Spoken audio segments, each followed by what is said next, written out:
Welcome back. Another episode, Channel 914. I'm your host, Real Allen, and just like always, I want to thank everybody for tuning in, liking, subscribing, all that jazz, man. You don't have to do it, so I always want to show my appreciation. Today, my guest, long time coming, man. I'm very happy his brother Clint came through to bless my platform. Definitely somebody you should know in the city of Chicago if you don't know him already. Oh, man, I appreciate that. I mean, Talk your shit. Go ahead. I love this part. Go ahead, man. Yeah, I mean, I figure most people would already. But if you don't, you know what I'm saying? This guy is a Chicago nightlife and entertainment industry veteran. Now the founder and co-host of the #1 podcast in the city of Chicago. Yeah, that's true. #1. That's not true. 2, not 3, not 4. Yeah, that's true. Not 5. Yeah. But #1. I like that. My man, Amon Phillips. Hey. I'm going to hit you one more time with the applause. Yeah. I need that energy, man. Let's pick it up. Let's go, man. Yeah, man, I'm really happy you came through. I'm really happy we was able to make this happen, for man. For sure. You know what I'm saying? It's been a not really a long time coming, but we've been spitting about it for a little bit. Yeah, man. True story, right before I guess we get into it, man. I was trying to run into you, you know what I mean, meet you somehow, because I like the energy that you bring on Easily Offended, man, and I'm like, oh yeah, this brother got it. I appreciate that, sir. So I would run into, you know what I mean, your co-host Larnell and shit, like, where my man's at? You know what I'm saying? No, he ain't here. He was just like, damn, you know, I almost felt like a little stand almost. You know what I'm saying? Like, I like what you do, fam. You know, so then we ran into each other. Yeah, man, at the Talia Hall at the Rory and Mal joint, which was huge. Yeah, that was dope. You know what I'm saying? Not only for y'all, man, but I feel like that was huge for the culture, huge for Chicago in general. It was really interesting. How did you feel about that whole thing? Like how it went down and like the event overall? Like how did you feel about that? The event was good, right? I thought Talia Hall did their thing. They made sure that. I mean, they treated us like we were the headliners, right? Yeah, there's a great venue. It's a dope venue, and man. Punch House in the bottom is amazing too. Yeah, it's crazy. Yeah, it's crazy. Yeah. But I'm sorry, continue. No, it's fine. Like I didn't know what to expect, right? So I was trying to figure out. Well, we were trying to figure out. They gave us like 20 minutes, right? So I'm like, how the fuck do you pod in 20 minutes, right? That's what we were all sitting there like, well, how's this gonna go? How do we do it, right? Yeah. So we brainstormed on it, and we just had to. The goal was to let the people know who know nothing about us who we were, right? Still stay on brand and still be energetic because the Chicago fucking audience, man, can be really fickle, right? And I know this from being on a million stages. You know what I'm saying? One man, Q-Billa. Opening up for some of everybody, right? You know, and you get more love out of town than you ever would in your own city, right? Right. So I remember when we would be either opening up for Wu-Tang or, I mean, the list goes on and on. But wherever we were at, we had to make sure that we kept the audience's attention, right? Especially in Chicago. So we would put in little things like, if we're in Chicago, man, everybody loves juke music, right? You got a footwork, right? So I can footwork a little bit, right? Okay. So that would be a part you can steal footwork now? Hell yeah, off a couple Long Islands is going down. Easy, right? Okay. You know, we would do like the first 16 in the hook of the original song, and then bring it in with whatever city we in, right? So now they're still engaging, right? So just things to keep the crowd. They're not there to see us, right? Our job is to heat the motherfucking stage up, right? So I said, all right, well, if I can take that same concept and put it into podcasting, maybe it will work, you know? So I still wanted to have a topic about Chicago. Then I can branch off into a grander topic, right? And then I also knew that everybody at the show is there for podcasting, right? So you know what you came to see. All we got to do is just do what we kind of do, right? So I feel like we accomplished that. I do feel like the crowd was fucking with us. And, you know, even when we got off stage, like, motherfuckers like, oh, man, I didn't know about y'all. You know what I mean? I'm subscribing. I'm a fan, all that type of shit. So that was dope. You know what I'm saying? I definitely, you know, shout out to Rory and Mal and Benner, you know what I'm saying, for the opportunity. But, I mean, originally, bro, I wasn't even going, I didn't know nothing about the shit. Like, I'll be so busy. Like, I don't have time to worry about what the fuck going on the internet. I don't. You know what I'm saying? And Larnell hit me like, bro, you need to do this shit. And I'm like, All right, cool. Fuck it. You know what I'm saying? We did it, and motherfuckers showed up for us. You know what I'm saying? And it was low-key a blessing in disguise. I ain't gonna lie to you. Yeah, man. Nah, it was really, and y'all killed that shit. Like, I appreciate it, bro. Because we were all sitting there like, because Larnell, he was talking about that shit for a while, even before Rory and Mal announced that they were like trying to do a opening act, right? He kept telling me like, yeah, I'm going as Rory and Mal. You know what I'm saying? Like, you should come. I'm just like, bro, I really don't even listen to Rory and Mal like that. You know what I'm saying? Real talk. And I mean, they cool, you know, but that's not somebody that I tune in. I honestly like don't listen religiously to a lot of podcasts. And you know why? For me, you know why I don't?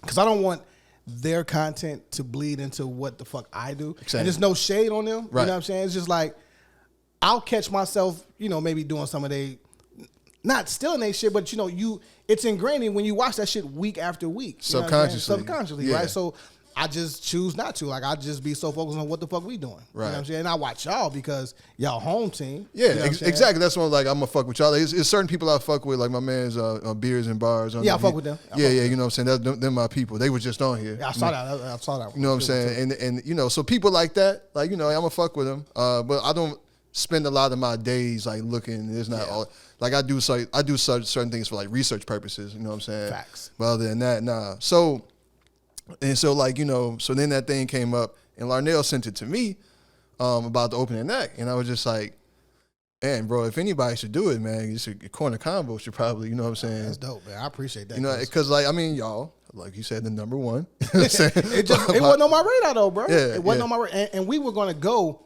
I was gonna go to the show, and I was going just to study. Right. I wasn't going to necessarily watch the show. And Kende was like, "Oh no, don't worry about it, man. We'll be in there. You know what I'm saying? We good because they like the Promontory and Talia Hall are like brother and sisters or something. I think they're owned by the same guy. Yeah. So he's like, "No, we can get in there, no problem." I'm like, "Cool. I definitely want to go check it out, right?" Yeah. And I hadn't thought no more about it until Larnell sent the shit like, "Bro, you need to do this shit."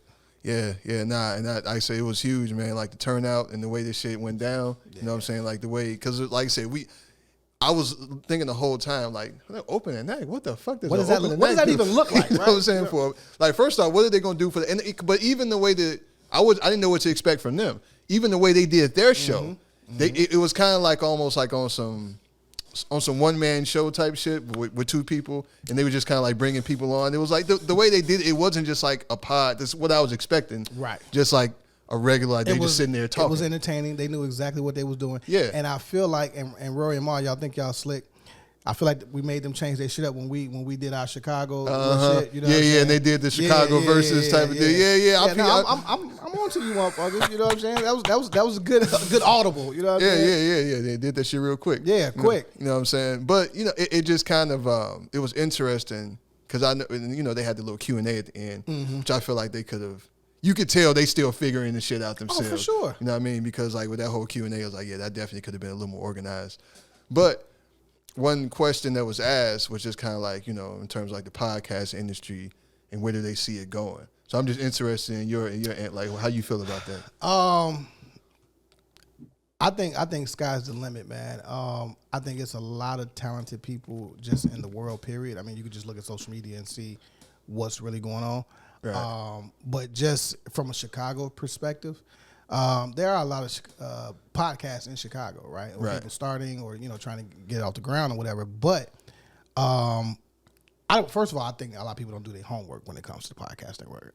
Like, I think people just think you just turn on the camera, you know what I mean, and talk. Right? Yeah. It's much bigger than that. So if you take your craft seriously, you're gonna do the homework. You're gonna figure out where your audience is. You got to figure out your niche, right? Because in particular, I make it my business not to do all the TMZ shit because it's a million people doing that, right? Yeah. That's just not what the fuck I do. Right, you know what I'm saying?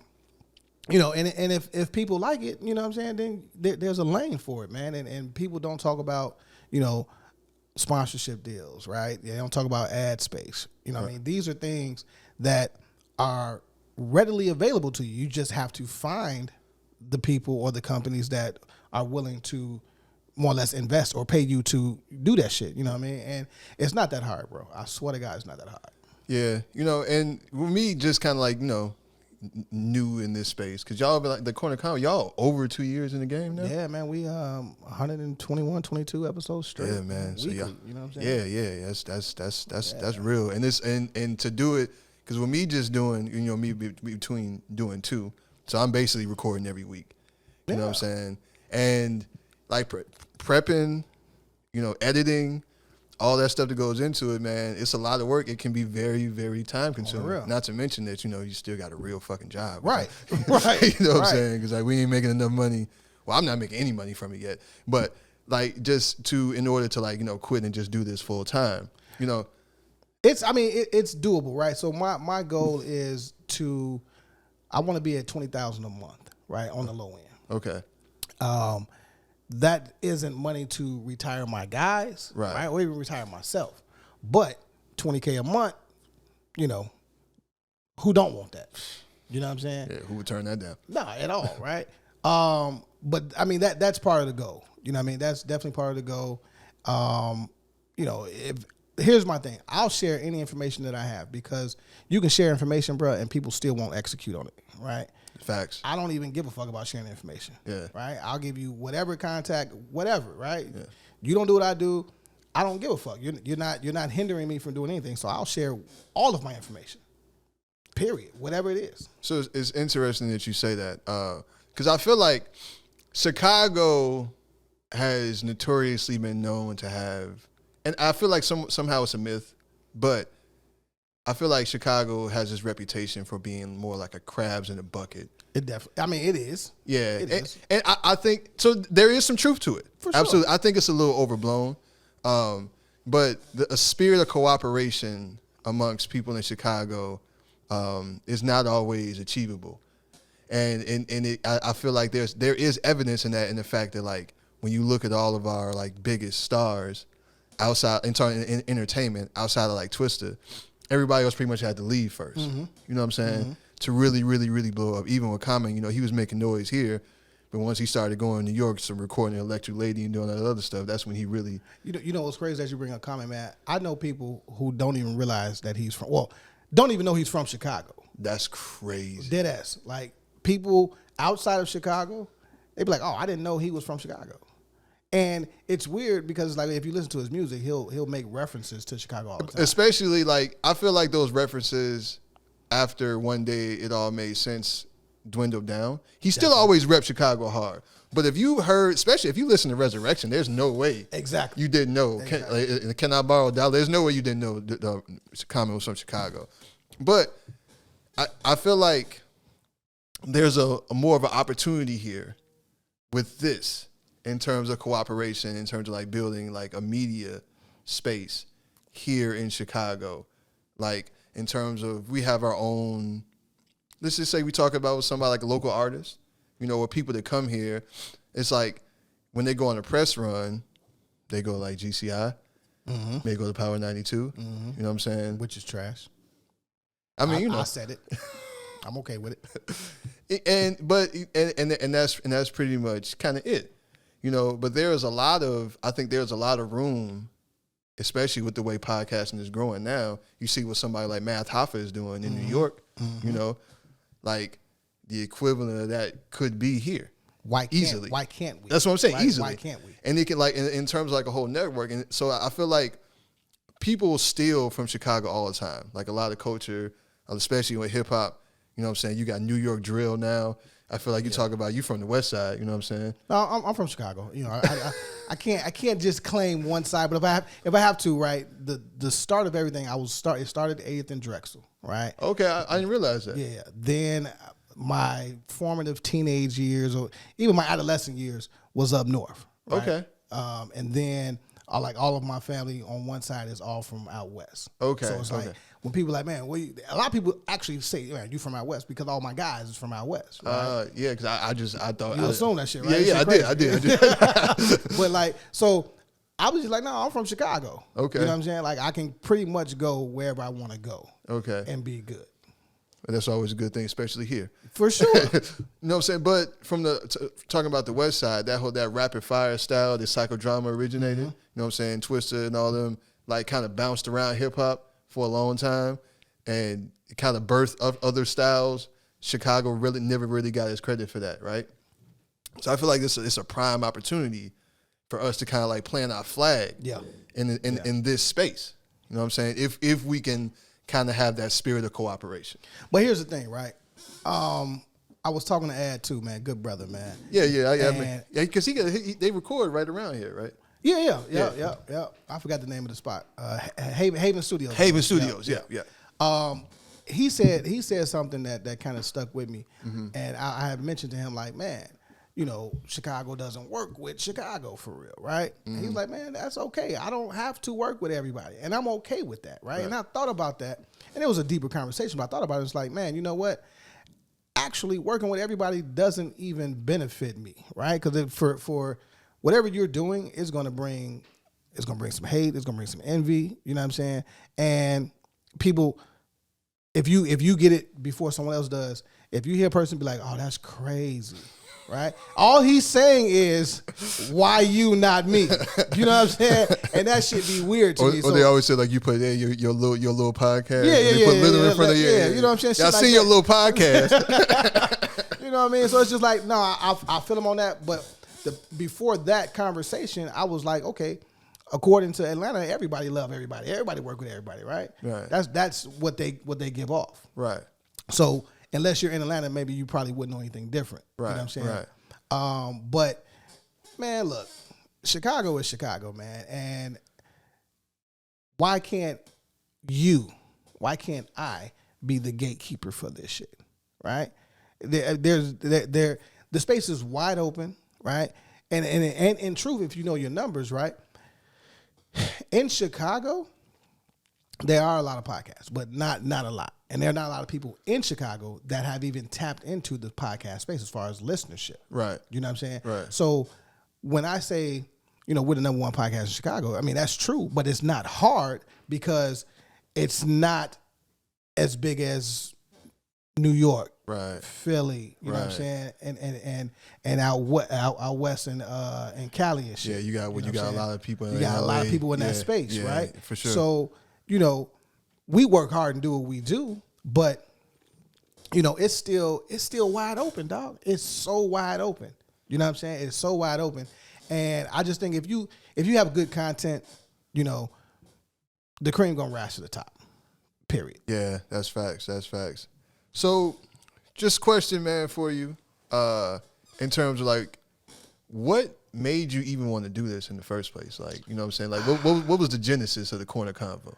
So, the idea or the premise was, you can be from anywhere in the world, and there's a corner on every block, right? Right. You got your drug dealers, you got your hustlers, you have your scholars, you have your athletes. They all come from a block. They all come from a corner, right? You can anybody can pull up on your block, on your corner, and you're going to find out what the fuck been going on with somebody for the last year or so, right, or what happened last night. Right, yeah. Your mama sits on the porch. Your grandmama is out there. She's been out there for 30 years, right? She knows everything, right? Everything, everybody. Period. Yeah. So it's like, okay, that's why I named it that, because it's universal. Everybody can relate to that, right? And I always say, man, we don't interview, we just have a conversation, right? Because I feel like the best way to get to know somebody is to have a conversation. Absolutely, right? Absolutely. You know, I don't want to sit up here and get on some Stephen A. and all this other extra goofy ass shit, right? Just not what the fuck I do. I fucking hate Stephen A. Smith. Man, I'm sorry. He's so extra. Unnecessary big word using ass motherfucker. You know what I'm saying? Like receding hair. I'm sorry. Yeah, no, it's cool. It's cool. So yeah, I mean that was the premise, man. And you know, I didn't know. Well, I just studied the game for like 2 years, dead ass, and I said I can do this because I have a network, I know people, but I had to have the right people. Right. You know what I'm saying? What I thought was the right people. You know, when I talk about McKenday, I've watched him work a room of hundreds of thousands, right? Yeah. And he can't go 5 feet without having a conversation. And his energy never changes. Nah. And people love him, right? Yeah. And he's intelligent. Yeah, he's a good dude, very right? Intelligent, very good brother. Yeah, even though he be wrong about some shit, you know. But, you know, I knew that would be beneficial. You know what I mean? As far as the boss is concerned, I mean, again, we played in high school together. I've known him since I was 16. Oh, right? okay. I didn't know y'all went that far back. Yeah. So, and I've watched him do his thing, and people gravitate to him. Yeah. And I was like, all right, that can work, right? And as far as me, look, I know my limitations. Like, I'm happy to be here right now, right? And I actually don't even think people give a fuck about what I say, right? I'm a point guard, right? So I just have to, I put a good team together. Yeah. That's it. And I told him earlier, I said, man, I don't care who becomes the A Mike, who becomes the fan favorite. Like, bro, this is bigger than me. Right. You know what I'm saying? And I just want to win at whatever cost that may be. Yeah. Well, you definitely picked some good ones, man, because y'all have like the camaraderie and the conversation, the way y'all go back and forth, man. Y'all have a really, really good chemistry together. I appreciate it, man. You know what's crazy though? Him and Abasi didn't meet until I put them together, bro. Really? Dead ass. Wouldn't even know it though. That's crazy. Yeah. No, you wouldn't. You know what I'm saying? Because I would think, because you said you and Abasi go way back to high school, I would think that him and McKinday may have had a similar relationship at some point in time. Nope. I was GMing this thing, man, the whole time. You know what I'm saying? So yeah, man. So like you being a point guard and having that philosophy, you know what I'm saying, and also being in the entertainment industry for a long time. So like, you feel like that's really helped you along in this process? Hell yeah, because you learn not to take shit personal, even though you may go home at night and be like, man, that's some fuck shit that just happened, right? Yeah. But knowing people, leveraging relationships, doing good business, it plays a part. Right. You know what I mean? It really does. And I say all the time, man, like, no one can stop me from doing anything I want to do. I don't care who you are. You just cannot stop me. Yeah. And that's just me being, under 6 foot. That shit blows me. You know what I'm saying? Like, it's just whack as fuck. You know what I'm saying? Like, all my brothers are 6 foot and better. I don't know how the fuck I became the runt. The run in the litter. litter. You know what I'm saying? That shit is trash. But it's funny as hell because you talk about that shit all the time. I'm hurt about this shit, man. Like, I really am hurt. Like, I feel like at 6 foot, I would get a different kind of respect, right? I remember when I started gaining weight, right? And then you walk to the club, motherfucker bump you and shit. Motherfucker be like, all right, my bad, big man. I felt like that was the win. You know what I'm saying? Like, yeah, I've arrived now. You know what I'm saying? And it's crazy that you say that, man, because, I'm not a small guy. No, you're not. You know what I'm saying? I used to be bigger, got to get healthy, but it is a different level. People don't really, you know what I'm saying? Like, people don't be trying to pull it. At all. What I'm saying. You know what I'm saying? Like, somebody bumping you, then people apologize. You know what I'm saying? Like my bad, homie. Like, you know what I'm saying? Like, chill out, brother. It's okay. That's all, you know what I'm saying? Man, I hate that shit, man.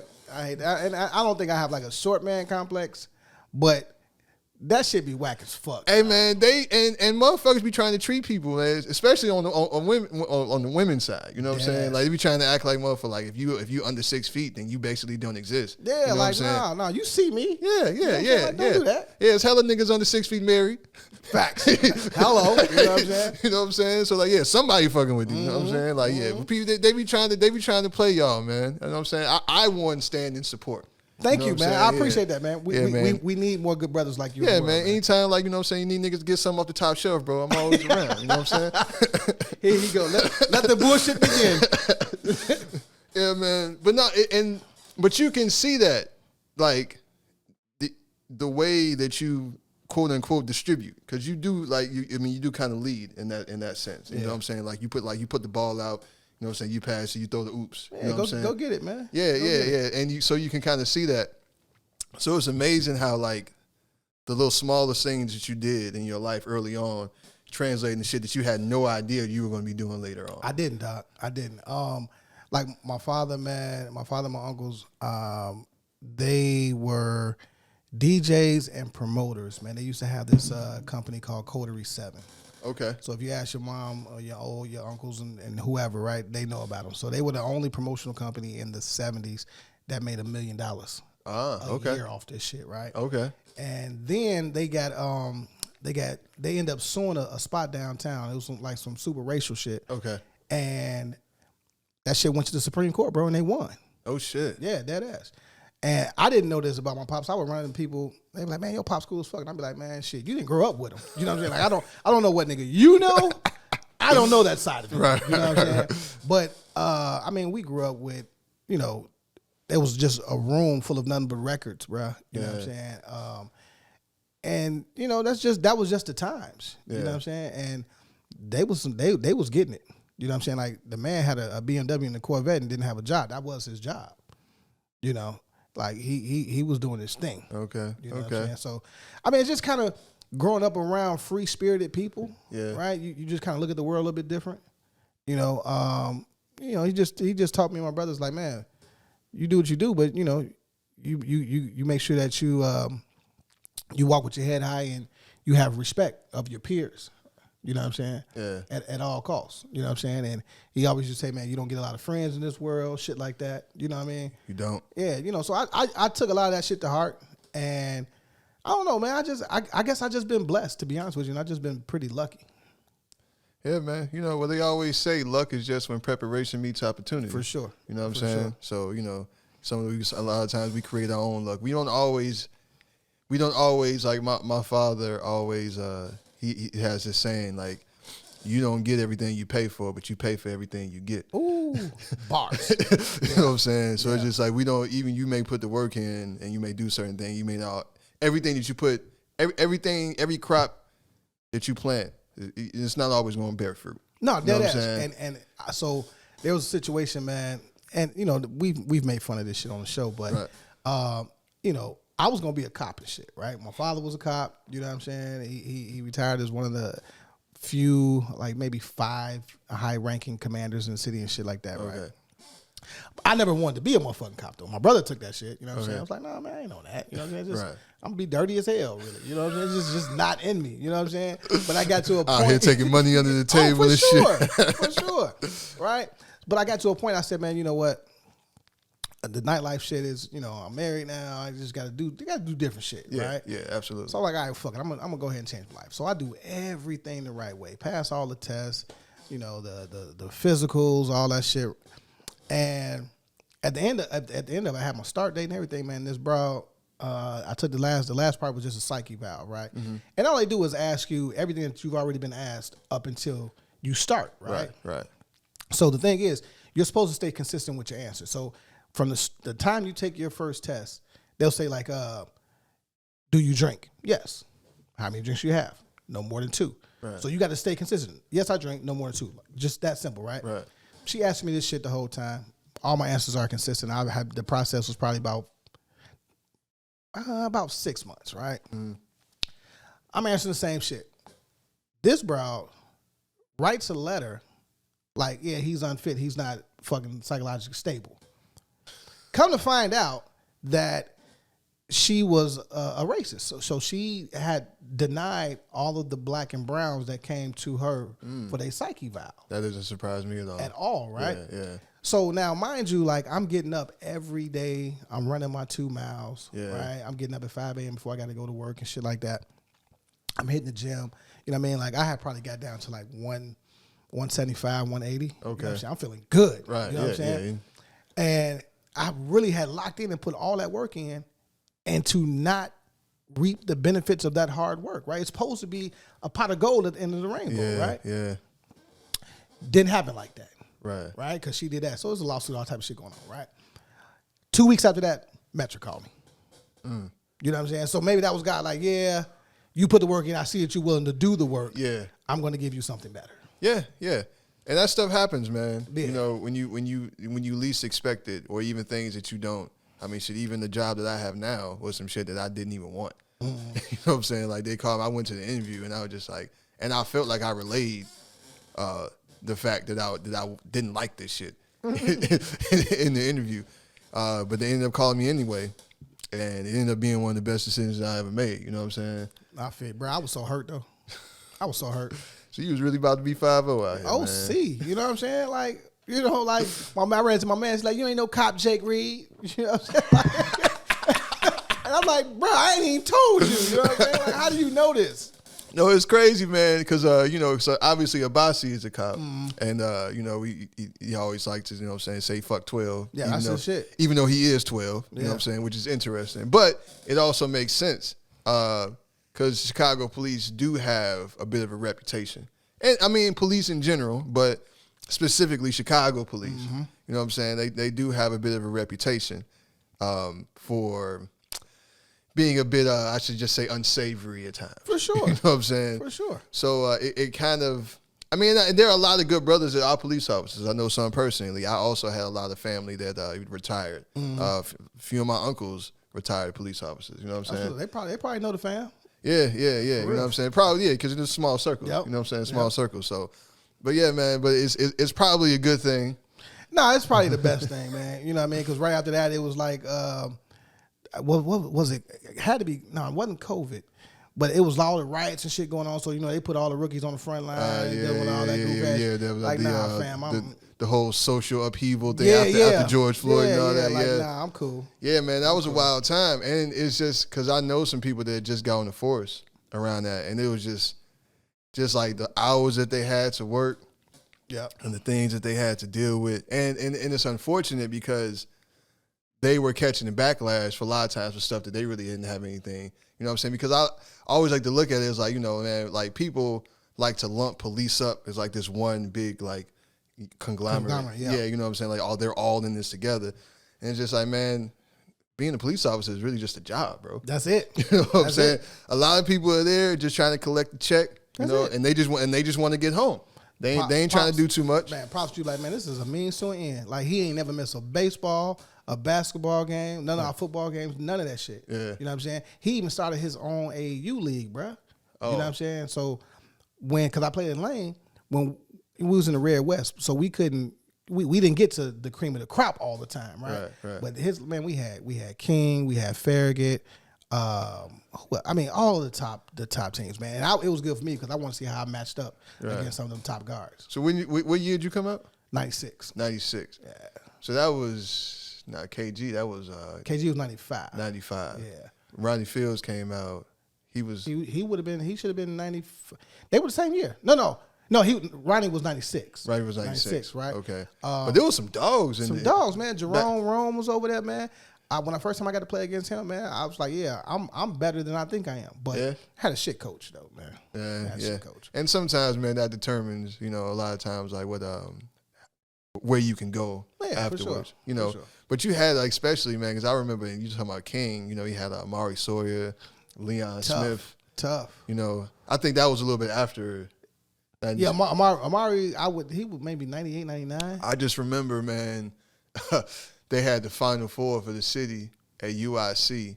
With Larnell, you know, Larnell with the CVS was 1 year. Okay. CVS made it, and they played King, and that's when they had Amari Sawyer and Leon Smith, and they had somebody else, bro, and it was just like an alley-oop fest. Yeah. You know what I'm saying? Like, they destroyed CVS. I feel like Leon ended up getting drafted by Dallas. And he remember he ended up, you know what I'm saying, like having some psych issues. So I see him by the job all the time, right? No shit. Dead ass, right?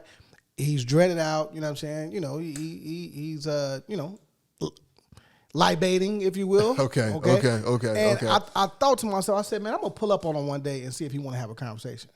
You know, but then I'm like, nah, he probably look at me like I'm crazy. You know what I'm saying? Yeah. I feel like that story kind of needed to be told, though. Bro, because Leon Smith was cold. Yeah. And, you know, he really could have been, but he kind of like, I remember, what was that him that was outside in the snow?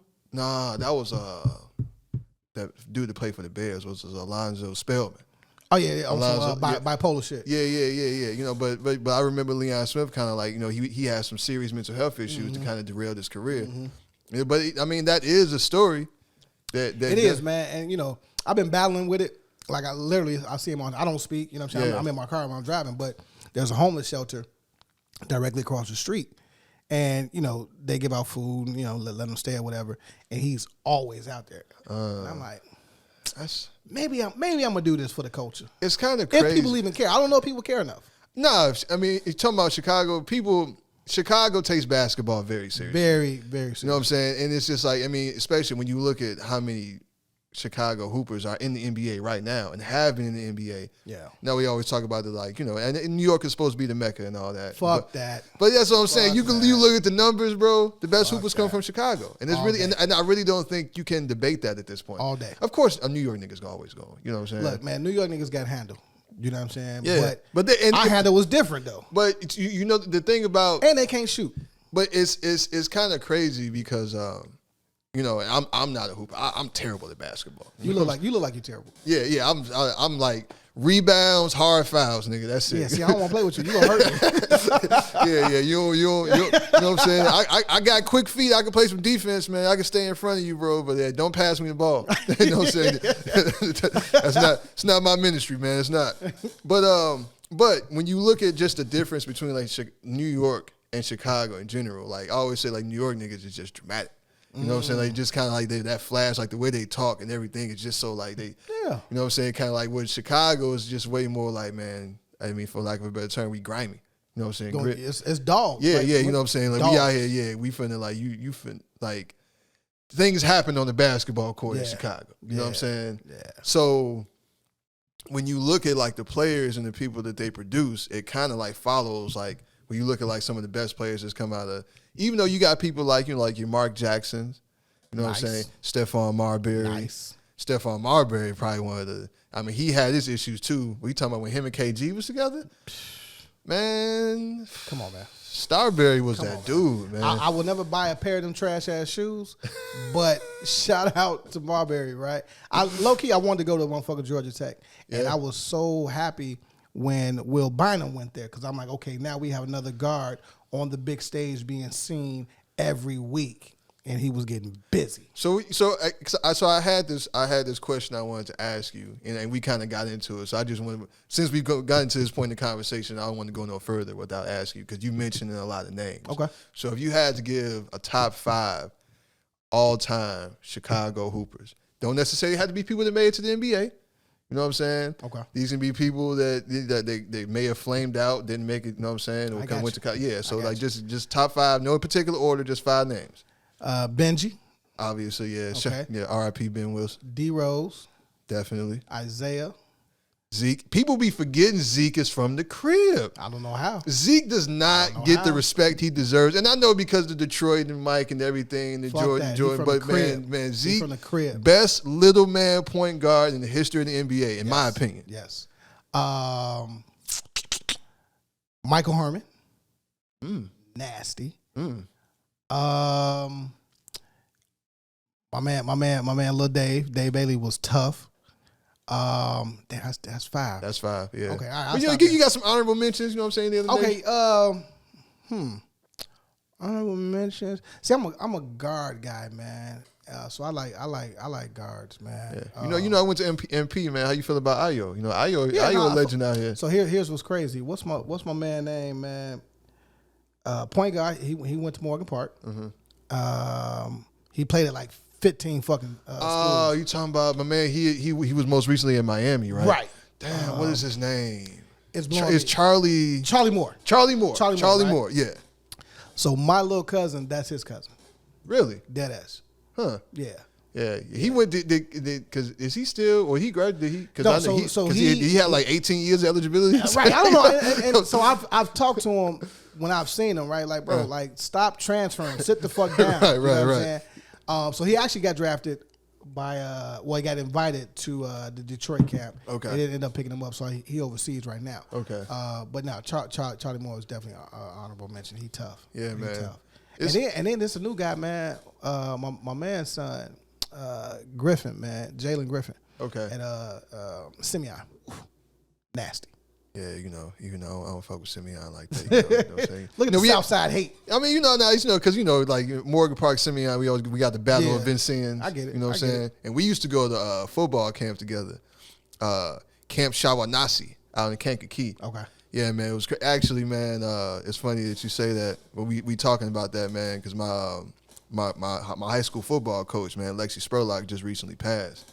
Condolences. Yeah, man. He so actually the funeral was this Friday. By the time this airs, it'll have been in past. But yeah, R.I.P. man, Lexi Spurlock, man. He was a hell of a man. He used to take us, and that was my only time ever going out for real to like football camp. Okay. Way out in Kankakee. What position? So I played offense and defense. So that year I was terrible. That was my junior year. But I played offensive guard and defensive tackle. Yeah. See, you like the rough house and shit. Like, Oh yeah, no. I still rough house to this day. You know what I'm saying? That's a chemical imbalance. Like, stop fucking touching me, man. Get the fuck away from me. You know what I'm saying? Yeah. Like, I'm not with none of that. See, shit. that's what I'm good at. You know what I'm saying? Like I was never the fastest. I was never the strongest. You know what I'm saying? Not even maybe even the most disciplined at times. But like, I enjoy contact. Like, we would have them practices like when we just hitting all day. Man, that was my shit, boy. Yeah, man. Let's light them up. You know what I'm saying? So how many motherfuckers you beat up in high school? I wasn't that type of guy though. You know what I'm saying? That's probably why God didn't make me 6 foot or better, because I would just probably been just extra as fuck. Nah, I was never that type of guy. You know what I'm saying? I was always even to this day, man. I avoid confrontation unless it's a situation where we need to have one. You know what I'm saying? Gotcha. Like football, that's what we supposed to do. We supposed to. You know what I'm saying? Like I practice jiu-jitsu. This is what we supposed to be doing. You a black belt? Nah, hell no. One day soon. I'm a blue belt right now. You know what I'm saying? So now what is that? White, green? So no. So it's 5 belts, right? So it's white, blue, purple, brown, black. So you still early. So yes and no. So just quick. Real quick. I need to know, because this Bruce Leroy glow up that you're having right now, I'm confused. So okay, all right. Just a quick story. I started jiu-jitsu. My first class ever was in 2013. Okay. Right. I was one of this guy, Professor Unique Gathens, man. He actually just moved to gym on 47th. Shout out to Unique. But when I first started, we ended up having a situation where I couldn't like train consistently. So so that was in 2013. 2015, into 2015, Unique got another gym. I started training again, but then I hurt my back. Okay. I had like herniated disc, bro. It's terrible. Dang. Worse, man. You talking about pain? So that wasn't the epidural. Man, Joe. so that happened, you know what I'm saying? So then I ended up taking like 2 years off, no training. Okay. Right? So this whole time I'm a white belt. So what happens is like I end up, so this guy, like the guy I train with now, man, Jim Williams, he opened up a gym in Roseland, and he was just hitting me up like, man, you should come check me out. And for a while I was like, nah, but I'm the type of person, man, like if you keep asking me, you know what I'm saying, I'm gonna come through. Gotcha. You know what I mean? And I ended up coming through there, and it ended up just sticking with me that time. And I always liked it. But I kind of was like, you know, because once you have a back injury like that, bro, you don't want to risk doing it again. Mm-hmm. So I kind of had to get over that fear. But once I did that, so it takes 2 years of consistent training to elevate to the next belt. Okay. So I started with Jimmy late 2018, really not till 2019. So I got my blue belt last year finally. So now I'm working my way to purple. You know, so do you got to just whoop a motherfucker ass? Like how does that go? You got to chop a couple blocks, cement blocks. I don't understand it. Help me understand. So you got to so you had tournaments, right? Okay. Where you go and you compete against people. You know what I'm saying? And that, like, winning at tournaments definitely expedites the process. Okay. But some people just want to train in the gym, and that's fine. Everybody not built for competition. You know what I'm saying? Because it's different, because like when you train with somebody in the gym, it's not the same level of intensity. You know, it's the same way with any, like, you know what I'm saying, you can practice and you may go hard in practice, right, but it ain't nothing like the actual game. It's the same way with jiu-jitsu. We may spar hard in the gym, but once you get out there, it's a whole other ball game. Okay. You dealing with somebody, and it's different. Like, you know, like ain't no film on these people. You don't know what they, you know what I'm saying. You don't know what they like to do. That nigga gonna hit you with that glow. It's right? Yeah, you know what I'm saying. So like winning in tournaments does expedite the process. I've won, you know, fair amount of matches in my day. This boy real out here. Yeah, man. And I'm looking for some new security too. Bossy may not be able to hold me down all the time. I mean, that's what I'm saying, man. Shit, Bossy big as hell. You know, and he 5'0". He got the right. He got the, you know what I'm saying. The law is on his side. Facts. You know what I'm saying. Shit, I rough a nigga up, I'm going to jail. But you know what I'm saying. But yeah, man. So hopefully, you know, like I'll be getting my purple soon. But this is a journey, man. It's not really something like I'm not pressed about it. You know what I'm saying. I don't really like put too much stock in like the belts and all that other stuff, man. Because it's really just something like, because I'm gonna be doing it for as long as my body holds up. You know what I'm saying. Like it's crazy. I discovered it. It is when you talk about, man, like things happening Bro, if I had discovered this like in my 20s, I definitely probably would have tried to do some professional shit with it. You know what I'm saying? Oh, absolutely. Absolutely. You in the octagon with it? I would have. See, that's what I'm saying. You're a gladiator. You different. Yeah. Absolutely. And the thing is, it's a lot of people have like this misconception when it comes to like martial arts and just like combat sports in general. There's so much respect between competitors. Now, obviously, you may have some people that are just like assholes, people you don't like and all. But there's so much.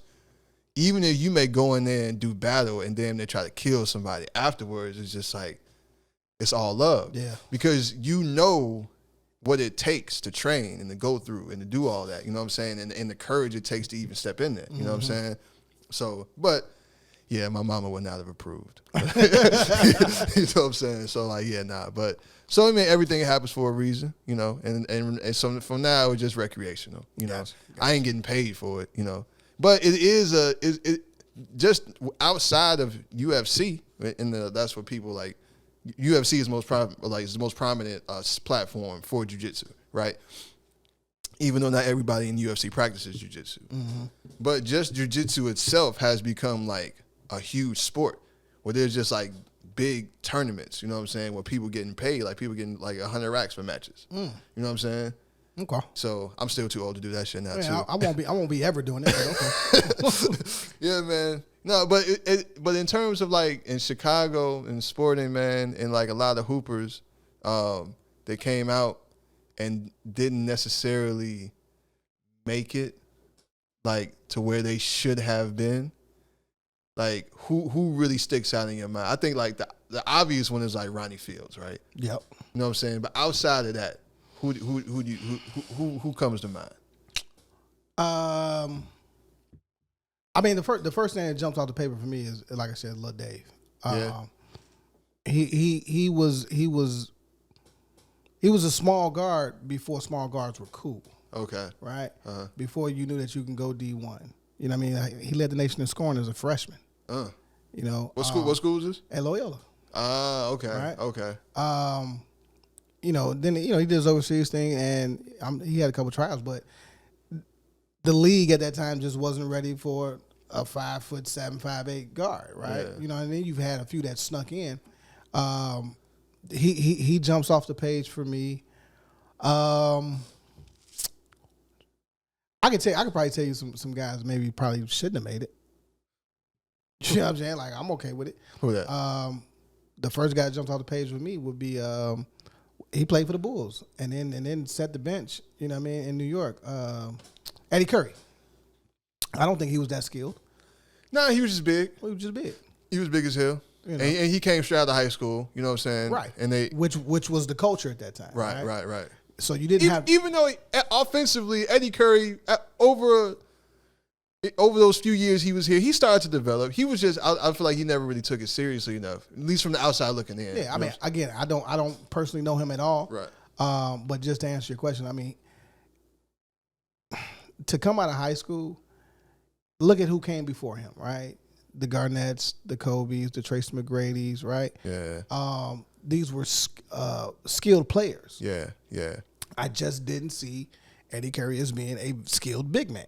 But I feel like he was like towards the end of when they were letting, because I feel like people, they were starting to take people from high school that wasn't ready for that jump. A lot. You know what I'm saying? And I feel like he was kind of a part of that, because that was like early what year did Eddie Curry get drafted? It was early 2000s, like definitely early 2000s. Early 01, 02, somewhere in there. And it's a lot of players that suffered from not going to college. Yeah. You know what I'm saying? He was probably one of them. Yeah, and I'm not, go get the bag. It's there. You know what I'm saying? Absolutely. For sure. Like it's a family decision. And if they gonna take a chance on you, then fuck it. Do what you're gonna do. I'm gonna put one name out there for you. Who you got? Paul McPherson. Oh, but see, Paul made it though. He made it, but did he though? He flamed out really quick. He did, but I fuck with Paul, man. Yeah. I fuck with Paul, man. Actually, man, shout out to Q Billa, man. This is his motherfucking claim to fame. And Q was nice, man. Q got nice on the mic too. Like Q Billa, definitely one of my favorite Chicago MCs. Yeah. Q had like 17, 18 on him in the first half, bro. You know what I'm saying? Dead ass. Yeah. Where Q hoop? Lane. Man, put some respect on Lane Tech name out here, man. Yeah, I'm trying to tell y'all, man. We weren't playing, man. Yeah, you know, we had a run. Yeah, we had a run. Yeah, Lane and the Tech. crazy part, like, damn near our whole team was from out west. You know what I'm saying? It was just okay. Their parents wanted them to go to a better school. Right. You know what I'm saying? Right. So we had the pedigree. Okay. You know what I mean? We was just up north. Yeah, man. Nah, but I remember Paul was so nice. He was, man. God. I'm talking about big physical. You know what I'm saying? And I jump out the gym. That boy crossover was crazy. Man, bro. Like but it kind of just seemed like he ain't almost like didn't want it. I felt like the game came so easy to him. It looked so effortless. Even when he played for the Suns, it was still effortless. And I've seen him live and in person. Yeah. Same shit, bro. Yeah. Same shit. Now, I don't know if was it the system, you know, that got him up out of there so quick. Yeah. But when he was in, he got buckets. He did. And he got highlights. Yeah, it just seemed like he flamed out so fast. You know what I'm saying? Like, it was just like when he was there and then all of a sudden he was gone. And I remember he reappeared. I don't know if you remember Nike had that Battlegrounds. Yeah, I used to love all that shit, yeah. Yeah, and he lost that final match to that dude, like that French dude. Mm-hmm. I believe they used to shoot that shit up north over there by, what was that? Over there by what used to be Cabrini and shit. What street? What was that? It's like on Division. Right. Yeah. Yeah. Right at that park right there. Yeah. I know what you're talking about. Yeah. So he used to go down over there. Oh well, shit. What? Okay, I see where you're going. I'm gonna give you Sharon Collins. Yeah, Sharon Collins. Okay. D Brown jumps off the page for me. Yeah, you know D Brown. Yeah, I mean he was in the league for a little bit. Yeah, he had a run. You know what I mean?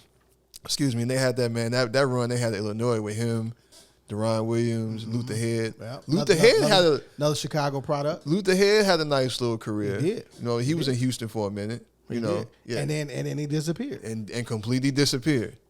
Yeah, and it was crazy because like it seemed like Luther Head was gonna have a nice little career. Yeah, he was. I don't think he was ever gonna be like a star. That's fine. But yeah, but I'm talking. I'm gonna get this $10 million contract every other year, and you can have a long career in the NBA. You know what I'm saying?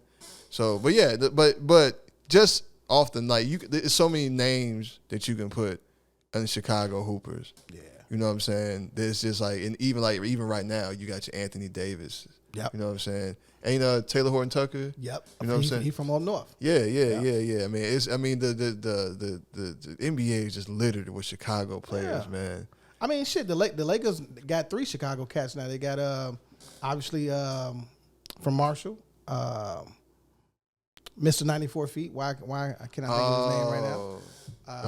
Pat Bev. Okay. Pat Beverly, right. We got from the West Side. Yeah, we got my left hand man. He went to fucking Simeon as well. He was hurt all last year. Oh, you talking about? I am bad with names. You yeah, have to forgive me too. me. You know what I'm saying? I know what you're talking about. Yeah, they got one more cat over there from the shot. Yeah. You know what I'm saying? Well, Anthony Davis. That'd be my third. Yeah, and AD is kind of. Do you feel like AD is breaking down, man? I mean, I feel like AD is. I mean, historically, he just gets hurt. Just what it is what it is. You know what I mean? You know what that comes with, and it doesn't mean that he doesn't work on his body. It just means he's just unlucky. Yeah, I feel like that's because that's the narrative around AD, right? It's just like he gets hurt, he can't work on his body. He don't look. I mean, when you look at how skinny AD was when he first came into the league, and you look at him now, and that's not like. He ain't been eating fried chicken. That's you know what I'm saying. That's good weight he didn't put on. So obviously the dude been in the gym. Yeah, he working, man. It's just some people just like that, man. Yeah, man. People like to be naysayers and shit, man. They like to hate on Chicago people, man. That's all. But yeah, man. So before we wrap up, man, I just want to ask you, like, what's next for you and the Corner Convo, man? Like, where do y'all see this thing going? To be honest, man, you know. There have been 2 opportunities that have come across the email, and you know, I want to just go ahead and get us signed, right? So, okay. So we can really expand this thing. We can bring other people with us. Okay. And you know, show the industry, you know, whatever that means, that there's talent here, and we can do this too, you know. So if the deal can work out and make sense, then yeah, that's the goal, right? So I can take all the grunt work off my motherfucking plate. Yeah. You know, and literally all we have to do is record and do content, you know, and literally get paid more for it.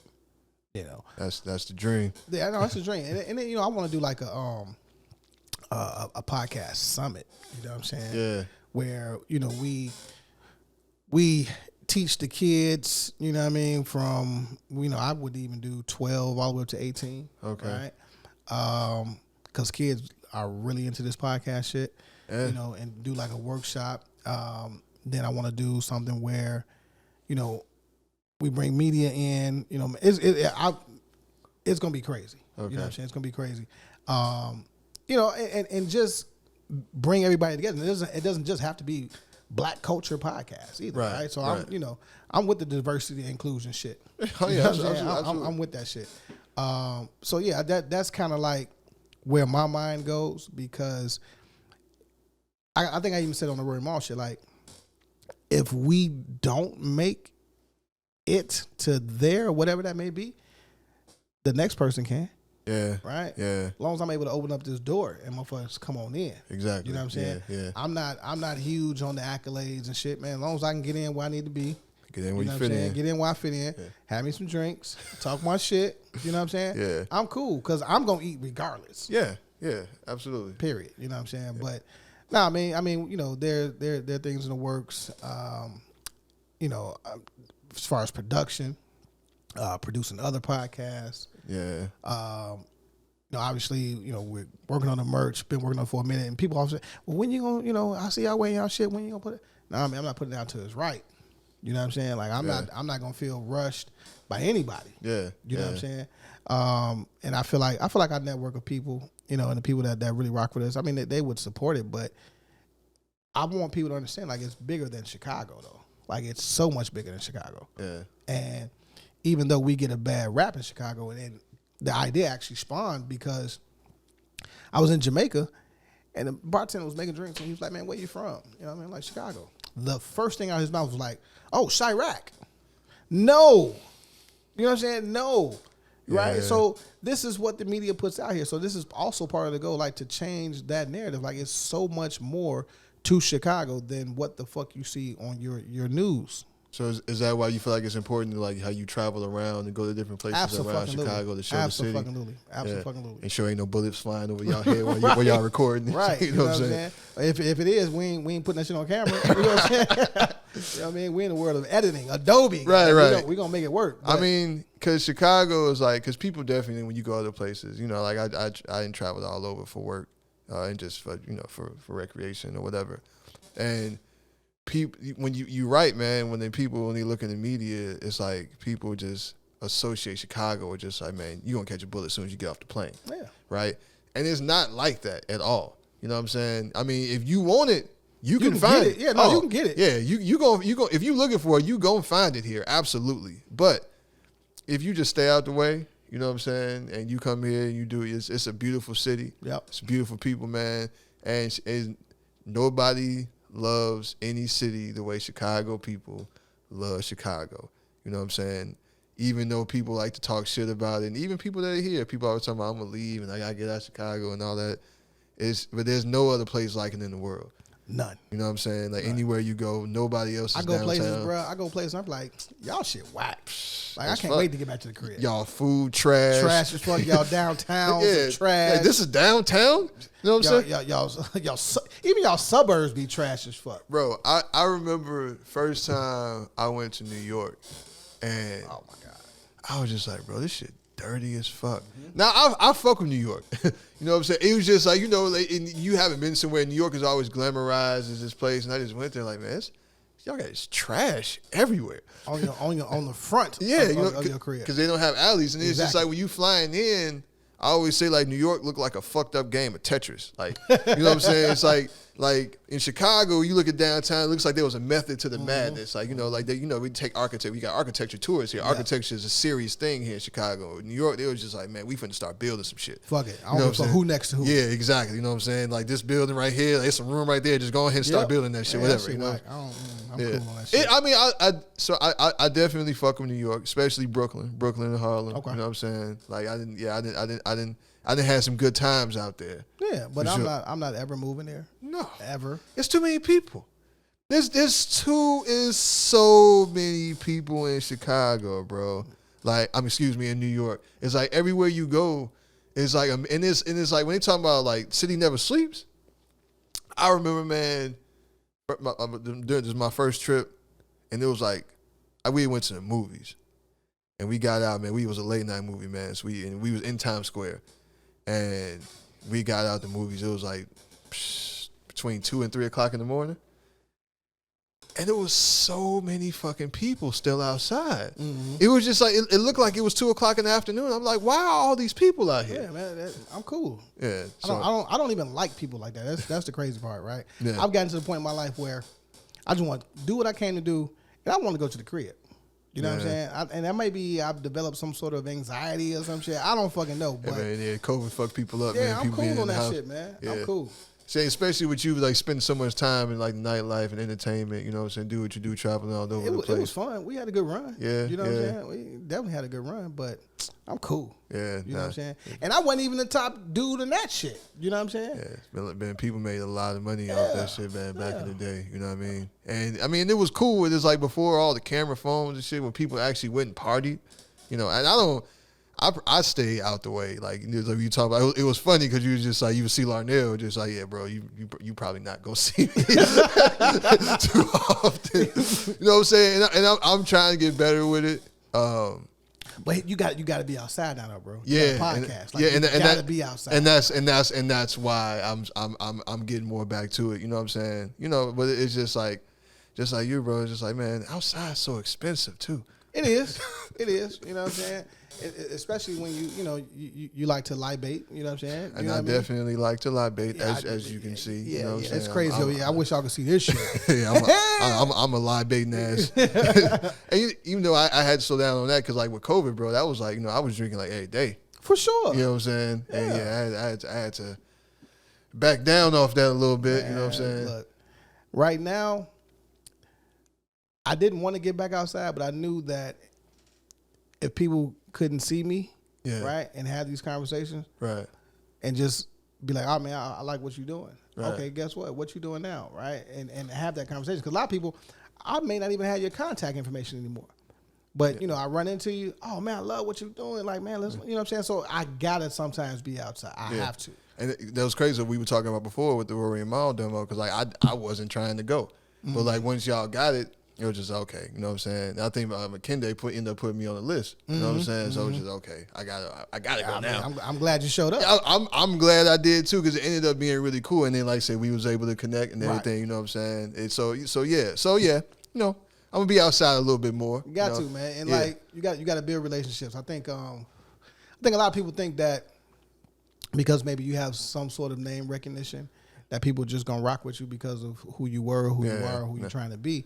At the end of the day, you really have to be in these spaces to shake a hand, have a conversation, right? Yeah. And build a relationship. Absolutely. You know what I'm saying? Like, that's how I linked up with Dion from Chicago Dream. Okay. You know what I'm saying? Just reached out. Dave Jeff had posted something from him. I'm like, this young brother doing some dope shit. Let me reach out. Boom. We reached out. We had a conversation.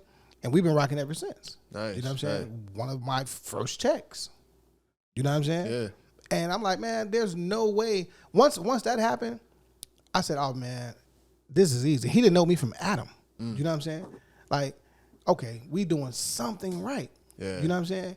And you want to feel like you're getting not necessarily paid for your work, but you want to feel like you're valued to a certain extent, right? And if someone is willing to give me some money to do what at this point that I love, that I can't really see myself doing shit else, right. Oh, man, I got to be doing the right thing. Man, I got to be. Absolutely. Right? Y'all definitely doing something right over there. Bruh, for look, sure. It ain't me, man. It's them, man. Yeah. It ain't me, man. Nobody care what I got to say, man. So humble. No, it's real shit, though. Yeah. So, one last question. What up? I'm going to put you on the spot a little bit. Y'all had a lot of people come to the corner, sit down, chop it up with y'all. Mm-hmm.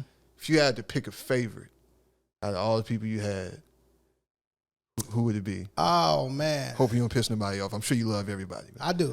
I love everybody. And everybody brings something different. Yeah. I would have to say Cosign. I would have to say Cosign.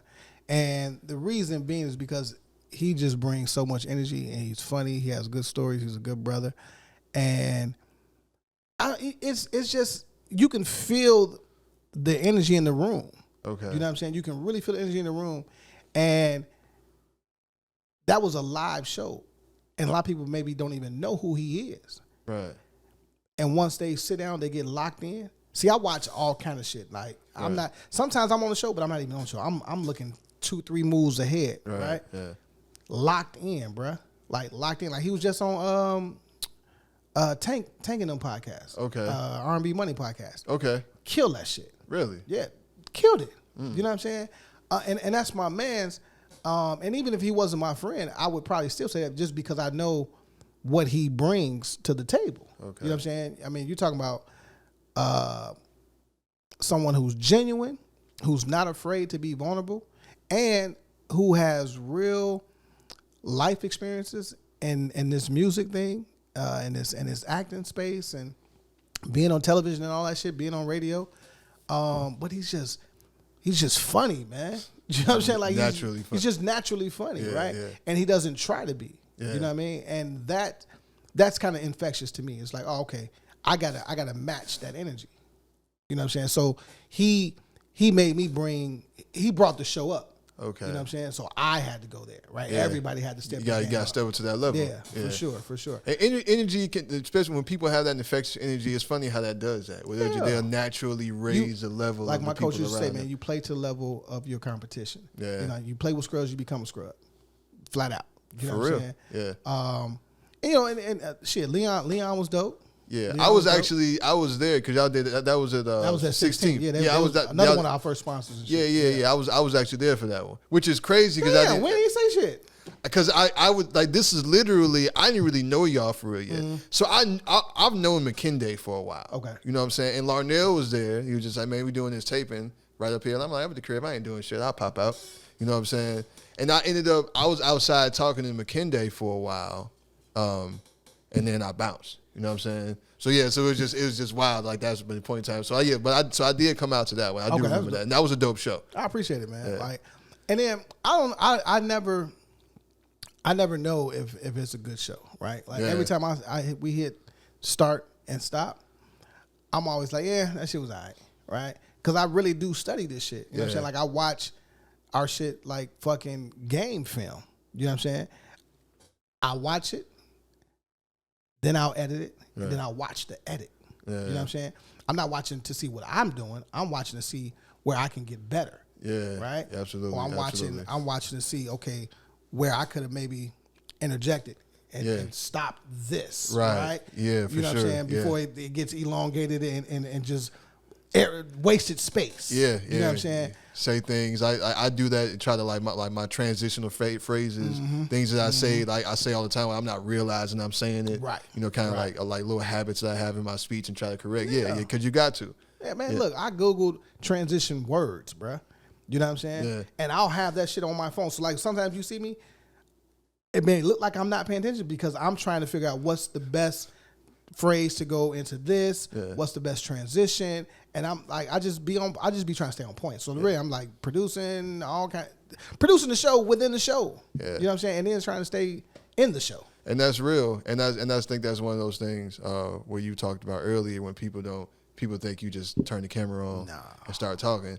And I mean you can do that, but what does that look like? Exactly. You know what I'm saying? Like you gotta put the effort into it. You gotta plan. You gotta have production value to this shit if you actually want to elevate it. You know what I'm saying? And I think, like you say, cream rises to the top. And I think the people that do that and the people that do it consistently are the ones that are gonna. Yeah, you know what I'm saying? It literally is about consistency, bro.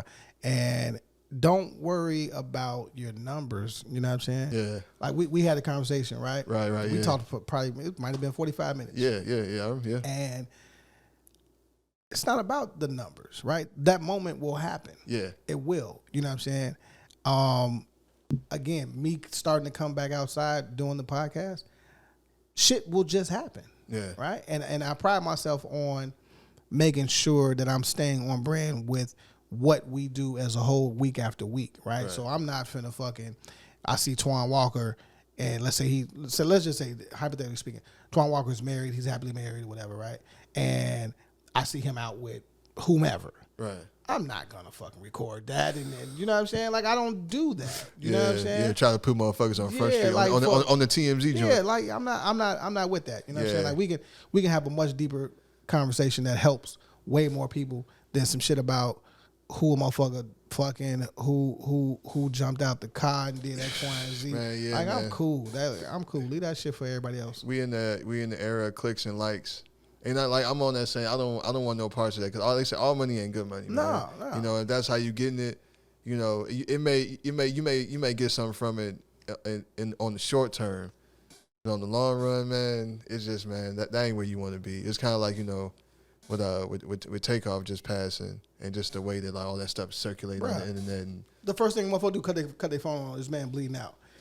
That's the first thing I thought. Like, what the fuck are y'all doing? You're not thinking call 911, try to get some help. You just want to sit there and record this man bleeding out while his uncle is standing over him screaming, Joe. Like, come on, man. Like, that shit's trash. You know, like, it's just like we forget that these people, man, have like families, you know, people that love them. Yeah. You know what I'm saying? It's just like, you don't want to see nobody like that. Yeah. So it's a crazy time we live in, man. But I think, you know, with people like yourself in the corner convo, man, and us, man, trying to add something a little different to the ecosystem, you know, and like, you know, maybe we can change the tide of that a little bit, because I feel like the market is definitely oversaturated with that. Yeah, I'm cool on that. So everybody going right, I'm going left. Absolutely. Dead Absolutely. ass. Yeah. You know what I'm saying? Dead ass. Because there's a different way. There's a different way, man. That you ain't got to step on nobody. You ain't got to. It's an audience for what the fuck we do. Absolutely. You know what I'm saying? Yeah. It's an audience for. It's plenty of money. Again, you know, I look at $1 million worth of game, right? Now, supposedly they just signed $100 million, right? And I did see that. I've been trying to find some shit just to see if that's a real thing. I don't know if it's a real thing, but the fact that they even got signed by Barstools initially, I thought that was dope. Yeah. Right? Shout out to them. If they did get $100 million, man, y'all doing y'all thing, because Joe Rogan, I believe, got 200. You know what I'm saying? And his is still like the number one in the world, right? Yeah. You know. Yeah. And in my opinion, Joe Rogan ain't doing nothing special. You know what the thing is about Joe Rogan? He is, first of all, Joe Rogan's an interesting guy for himself. He's done a lot. He also practices jiu-jitsu. I don't know if you knew that. Yeah, look at you. You couldn't wait. But you know what I'm saying? But when you look at his guest list, it's like he's all over the place. You know what I'm saying? And so there's so many people that are gonna tune in. You're gonna catch Dave Chappelle on the shit and fucking Trump. And then you're gonna catch somebody that you've never heard of, some like scientist or somebody's gonna come on there and talk about like some crazy metaphysical shit.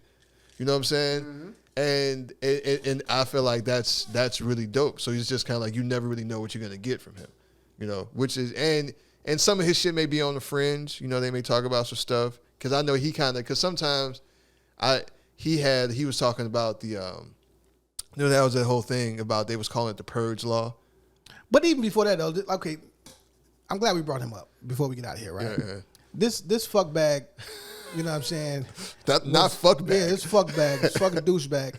You know, he was calling black people gorillas and monkeys and shit. So, right? AKA niggas. Yeah. Nigger. Excuse me. And there was that whole controversy around that. They went away super quick. No one Canceled his ass. Nobody canceled Joe Rogan. There was no list of what you need to do. Yeah, no demands of what you got to do to make it up to the black community or something. So you can, get the fuck out of here, man. Yeah. But I mean, I do his formula for success, I feel like can be duplicated in terms of like, because I kind of, so for me personally, you know what I'm saying, like my philosophy around this thing is, man, I never want to tie myself to a like specific subject matter or any one thing. Like I always say, like anytime anybody ever asks me, like, you know, what's yours about or what's your aim, it's just like, man, you know, Bruce Lee got that quote, be like water. Yeah. You put water in the cup, it becomes a cup. You put water in the bowl, it becomes a bowl. And I'm kind of a jack of all trades, master of none type of person. You know what I'm saying? I got a lot of useless information. I read a lot of just like. I can tell. You know that's low key. That's why I fuck with you. I'm like, yeah, these guys, it can work. I got a lot of like, you know what I'm saying, like, you know, I could be on Jeopardy or some shit. Just random ass topics, just like, nigga, why do you even know that? Yeah. You know what I'm saying? But you know, but I feel like there's you say there's a lane, you know, and all of it doesn't have to be centered around drama or relationships or like celebrity gossip. I'm not a fucking relationship expert. I hate that shit. Most of these motherfuckers be on here. Remember Derek Jackson? No, who was that? You remember that the dude? So he was like this. He was always like this relationship guy on the internet. He was always talking about like he basically black dude, and he ended up like getting busted for cheating. And he was sitting there, had the video with his wife with the bonnet. You know what I'm saying? Like everybody was following this dude. You know what I'm saying? And then you had obviously you had Kevin Samuels, R.I.P. Kevin Samuels, and I think Kevin Samuels got like a bad rap, but he definitely was. He found that niche. You know, Kevin Samuels was an image consultant. Yes. At first. Yes. And he wasn't, so his podcast wasn't about all of that stuff. It wasn't until that one woman came on. He found it by trial and error. And it was just like that clip went viral. It was just like, oh, this is what y'all want. Yep. You want me to talk shit about y'all. Yep. Okay. You know what I'm saying? And and that's what he did. And he got, before his untimely passing, got a lot of money from that. You know what I'm saying? Now, like, you know, and no shade to him, that's what he wanted to do. I don't want to get paid to talk shit about people. Nah, I'm cool. You know what I'm saying? Like, I want to uplift motherfuckers. I want to talk about the struggle. Let's talk about the trauma. Let's talk about how we got past it. And then build something different from it. You know what I'm saying? Definitely. Like create something new, something, and also like, especially for us black people, we always have to like qualify ourselves or like explain ourselves. Like, you know, well, black people do this too, or black people do that. And just like, I'm done with that shit, man. We just got to exist. That's it. You know what I'm saying? That's like we don't have to explain ourselves or why we here or why we do it. You know what I'm saying? Don't nobody else explain. You know what I'm saying? So, but yeah, man, this has been a pleasure, man. I'm glad. Man, look. Thank you, man. Look, it'd be so funny to me, bro. Like, no one invites me to shit. You know what I'm saying? And they'd be like, the fuck? Like, I'm that dude, right? Hey, nah. Invite me. I will come. Hey, pause. Man. Whoa. Hey, you know, got to slow it down. Yeah. Make sure you clarify what you're talking about here. I will show up. Okay, I will show up. I will share information. Yeah, and we can talk, man. Yeah. We can talk. Absolutely, man. This has been a pleasure. You know what I'm saying? Probably won't be the last time. I'm sure. Hell no. You know what I mean? Yeah, man. And you're invited on, man. Just as a guest host, man. Like, Kenda's busy, man. The schedules be busy, man. Look, come on. I need you to pull up. Hey, bro. You ain't said nothing but a motherfucking word. You know what I'm saying? I'll pull up to the corner in a heartbeat. Hey, you know what I'm saying? Just let me know. You know what I'm saying? But yeah, man. This has been a hell of an episode. Thank you to my guest, Amon Phillips, man, for coming through. Say what you want. Just spell my name right. You heard? Amon. Okay. Yes, sir. Yes, sir. He's not 6 feet, but he's close. Shit. He's close. He's 6 feet in spirit. You goddamn right. So what did it say? Soul of a 6 foot nigga. Ain't that what T.I. said? Yeah. My mama tell me all the time, man, walk like you 7 foot. You goddamn right. Yeah, man. You know, but you ain't as small as T.I. though. T.I. little as fuck. Yeah, he is. But one last little tidbit. You know the littlest niggas I've ever seen in my life? Mobb Deep. Oh no, they super. Yeah, bruh. Even though like Prodigy's in my top 5 favorite MCs, R.I.P. Prodigy, one of the most underrated lyricists of all fucking time. Favorite album of all time. That was the first album I bought with my own money. The infamous Mobb Deep. When I graduated from 8th grade, I went to fucking it was Sam Goody in Forest City and bought the tape. Yeah, infamous Mobb Deep, man. Yeah. But them niggas is little as fuck, dog. You know what I'm saying? I met them at a party with Larnell. Him and it was a Ferris party. We was out there. I don't know if you remember the bi-level. We used to be out there on 147. I've been out there a couple times. My boy Fee, he shot a couple videos out there. Man, that shit used to be crazy in that bitch. But they had a party, but it was weird. It was a party, and they had Mobb Deep and Ghostface. I was like, this ain't the audience for them, not the South Suburbs. And it was legit. So we was in the VIP area or whatever, and Mobb Deep was in there. I was just looking like, man, I could pick this nigga up and throw him. Yeah, man. Like one arm. When it was crazy, that was also the first time I met Ghostface. Ghostface ill, man. I love Ghost. And Ghostface ain't small. Ghostface about my height. Yeah, he a big dude. You know what I'm saying? But Ghostface, ain't nobody know who Ghost was. He was posted up on the wall. It was him and I forgot the cat name, one of the cats from the Theodore unit. You know what I'm saying? And they were just posters up on the wall. He was just sitting there chilling. And ain't saying nobody, wasn't nobody going up to him.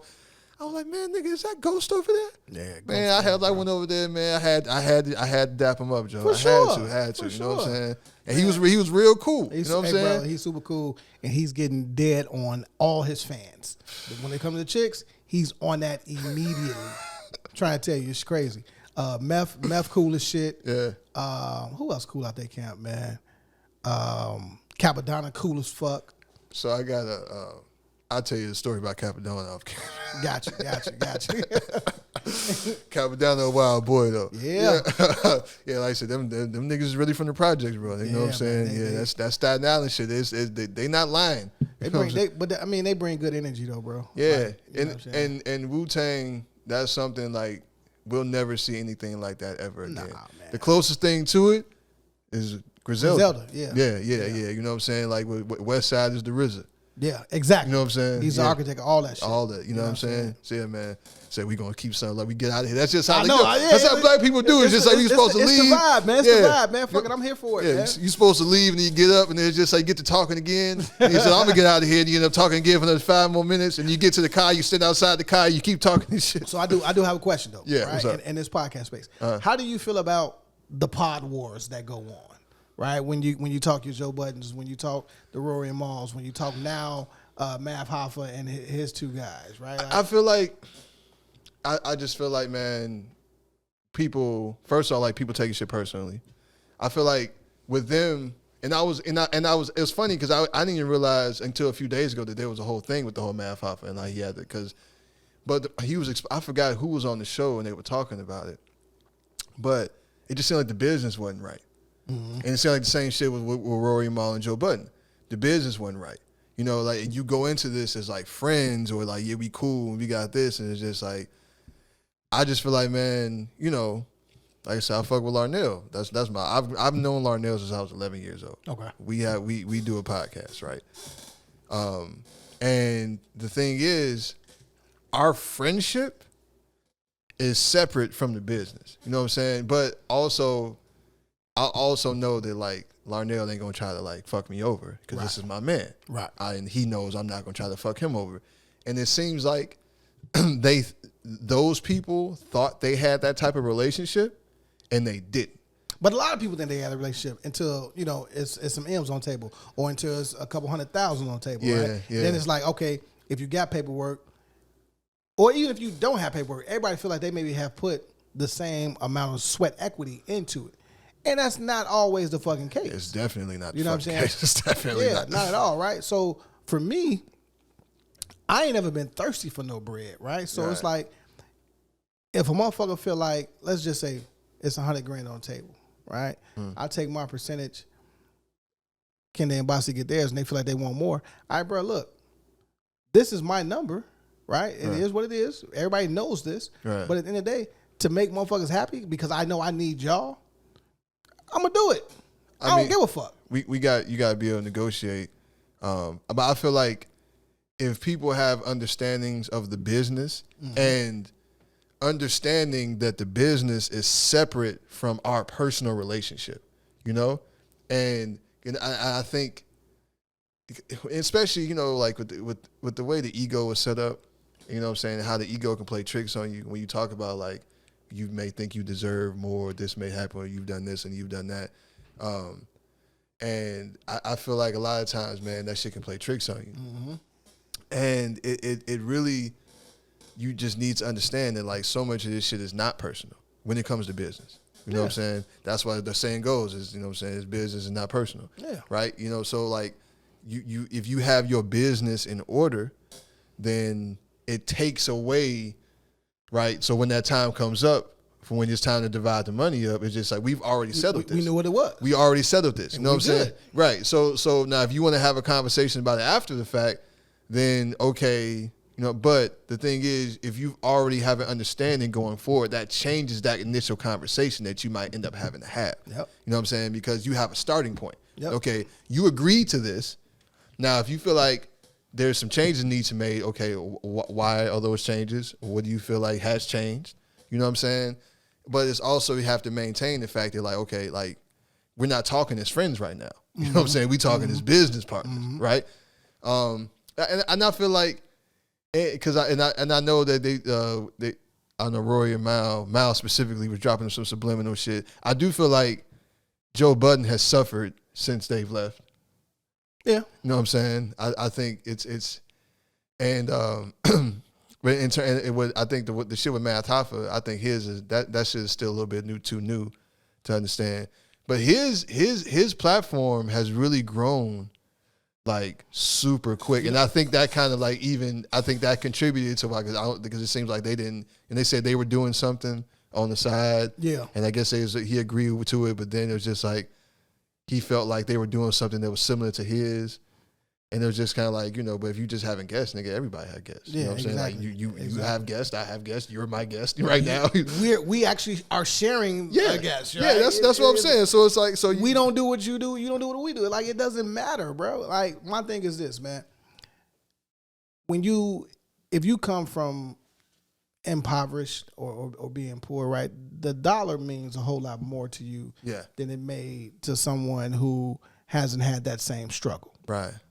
So you're going to fight for that a little bit more. You're going to do some shady shit just to make sure that you get, quote unquote, what you feel you deserve. Yeah.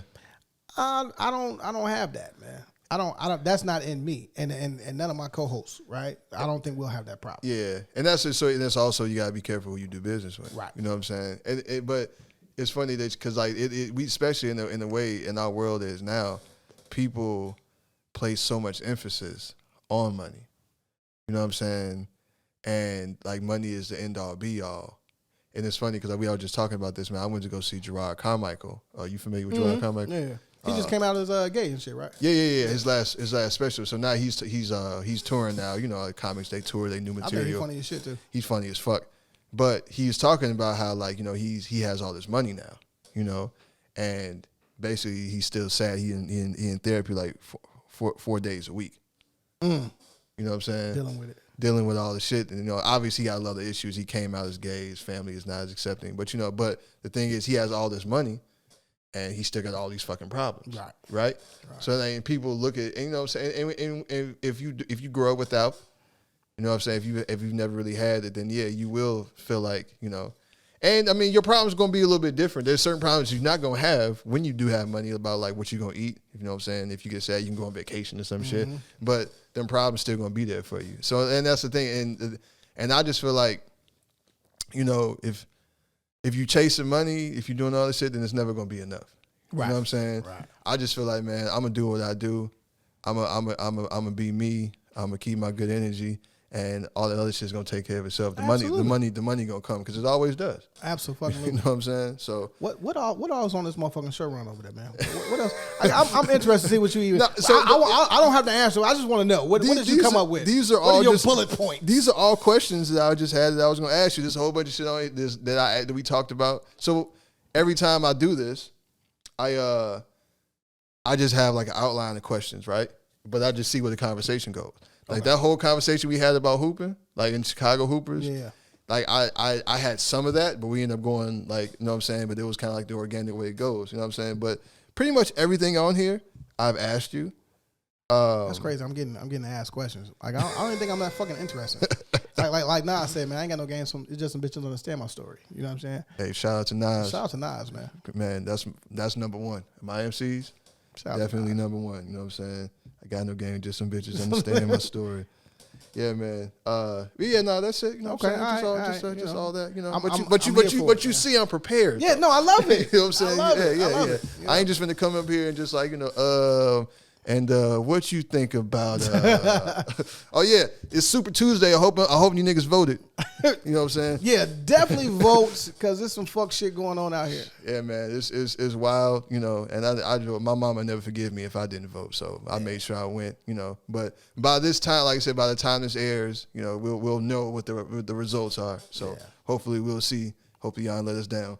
But yeah, man.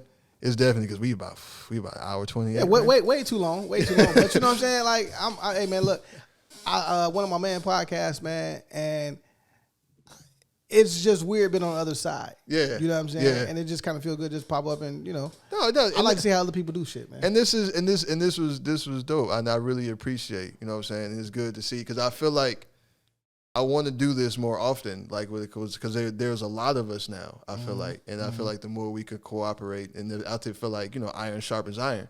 You know what I mean? So it's just Definitely. like I see how you do it, you see how I do it. You know what I'm saying? We can take stuff from each other. Yeah, like, you know bro, what I mean? like, we can share the information. Yeah. Share the information. You know what I'm saying? Like, I always say, if you want to go fast, go alone. If you want to go far, go together. talk your shit. You know what I'm saying? It's old African Bars. proverb. Bars. Yeah, man. Once again, it's been a pleasure, brother.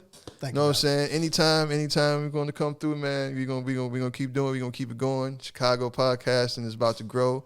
We're gonna keep going up, man. As my man said, cream gonna rise to the top. You know what I'm saying? So for all you lactose intolerant people, which I know a lot of us are as we get older, you know what I'm saying? Real. I'm good. I can still eat cheese. But yeah, man. Once again, thank everybody for tuning in. Thank you for sharing my platform. Thank you guys for subscribing, liking. There's so much content out there, man. You can view any of it, man. So if you choose to view mine, I always want to express my utmost gratitude. Once again, to my guests, man, thank you for coming through with mine. Founder of the Corner Convo, once again, the number one, numero uno podcast in Chicago. Until next time, yo, peace. Appreciate you, bro.